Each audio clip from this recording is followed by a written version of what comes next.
Chapter 18. Pinocchio again meets the Fox and the Cat.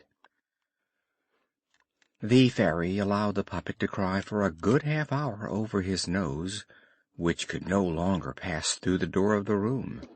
This she did to give him a severe lesson, and to correct him of the disgraceful fault of telling lies, the most disgraceful fault that a boy can have.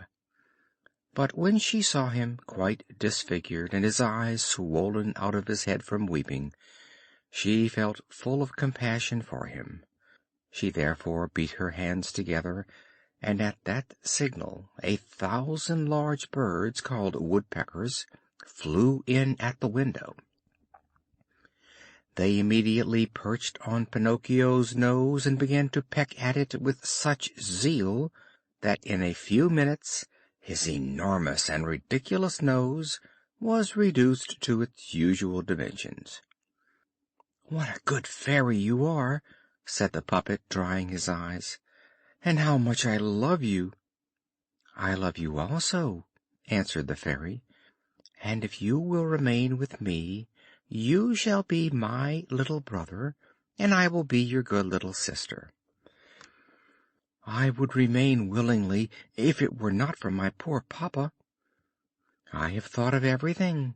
I have already let your father know, and he will be here tonight."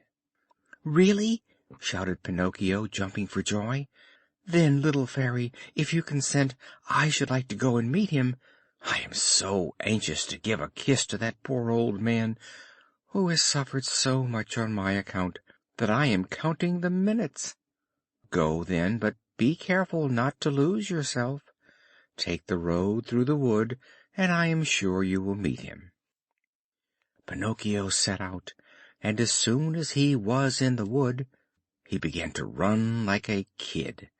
But when he had reached a certain spot, almost in front of the big oak, he stopped, because he thought he heard people amongst the bushes. In fact, 2 persons came out onto the road. Can you guess who they were? His 2 traveling companions, the Fox and the Cat, with whom he had supped at the Inn of the Red Crawfish. "Why, here's our dear Pinocchio!" cried the Fox, kissing and embracing him. "How came you to be here?" "How came you to be here?" repeated the Cat. "It is a long story," answered the puppet, "which I will tell you when I have time. But do you know that the other night, when you left me alone at the inn, I met with assassins on the road?" "Assassins? Oh, poor Pinocchio! And what did they want?" "They wanted to rob me of my gold pieces." "Villains!" said the Fox. "Infamous villains!" repeated the Cat. "But I ran away from them," continued the puppet, "and they followed me, and at last they overtook me and hung me to a branch of that oak tree." And Pinocchio pointed to the big oak, which was 2 steps from them. "Is it possible to hear anything more dreadful?" said the Fox. "In what a world we are condemned to live! Where can respectable people like us find a safe refuge?" Whilst they were thus talking, Pinocchio observed that the Cat was lame of her front right leg, for in fact she had lost her paw with all its claws. He therefore asked her, "What have you done with your paw?" The Cat tried to answer, but became confused. Therefore the Fox said immediately, "My friend is too modest, and that is why she doesn't speak. I will answer for her. I must tell you that an hour ago we met an old wolf on the road, almost fainting from want of food, who asked alms of us.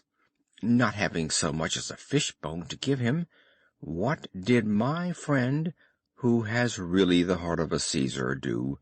She bit off one of her 4 paws and threw it to that poor beast, that he might appease his hunger." And the Fox, in relating this, dried a tear. Pinocchio was also touched, and approaching the cat, he whispered into her ear, "If all cats resembled you, how fortunate the mice would be!" "And now, what are you doing here?" asked the Fox of the puppet. "I am waiting for my papa, whom I expect to arrive every moment." "And your gold pieces?" "I have got them in my pocket, all but one that I spent at the Inn of the Red Crawfish." "And to think that, instead of 4 pieces, by tomorrow they might have become 1 or 2,000. Why did you not listen to my advice? Why will you not go and bury them in the Field of Miracles?" "Today it is impossible. I will go another day." "Another day it will be too late," said the Fox. "Why?" "Because the field has been bought by a gentleman, and after tomorrow no one will be allowed to bury money there." "How far off is the Field of Miracles?" "Not 2 miles. Will you come with us? In half an hour you will be there. You can bury your money at once, and in a few minutes you will collect 2,000. And this evening you will return with your pockets full. Will you come with us?"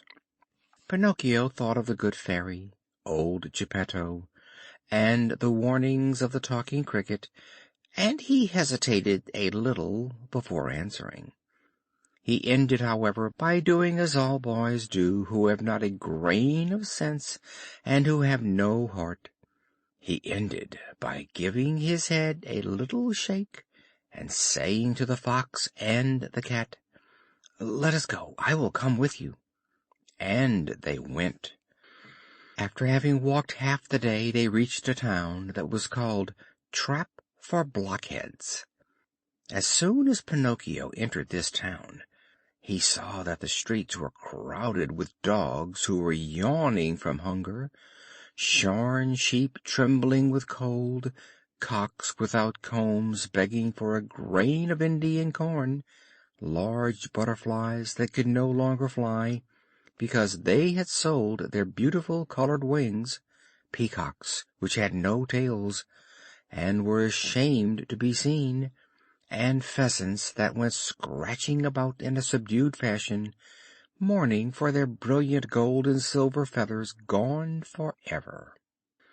In the midst of this crowd of beggars and shamefaced creatures, some lordly carriage passed from time to time, containing a fox, or a thieving magpie, or some other ravenous bird of prey. "And where is the Field of Miracles?" asked Pinocchio. "It is here, not 2 steps from us." They crossed the town, and having gone beyond the walls, they came to a solitary field. "Here we are," said the Fox to the puppet. "Now stoop down and dig with your hands a little hole in the ground, and put your gold pieces into it." Pinocchio obeyed. He dug a hole, and put into it the 4 gold pieces that he had left, and then filled up the hole with a little earth. "Now then," said the Fox, "go to that canal close to us, fetch a can of water, and water the ground where you have sowed them." Pinocchio went to the canal, and as he had no can, he took off one of his old shoes, and filling it with water, he watered the ground over the hole. He then asked, "Is there anything else to be done?" "Nothing else," answered the Fox. "We can now go away. You can return in about 20 minutes, and you will find a shrub already pushing through the ground, with its branches quite loaded with money." The poor puppet, beside himself with joy, thanked the Fox and the Cat 1,000 times, and promised them a beautiful present. "We wish for no presents," answered the 2 rascals.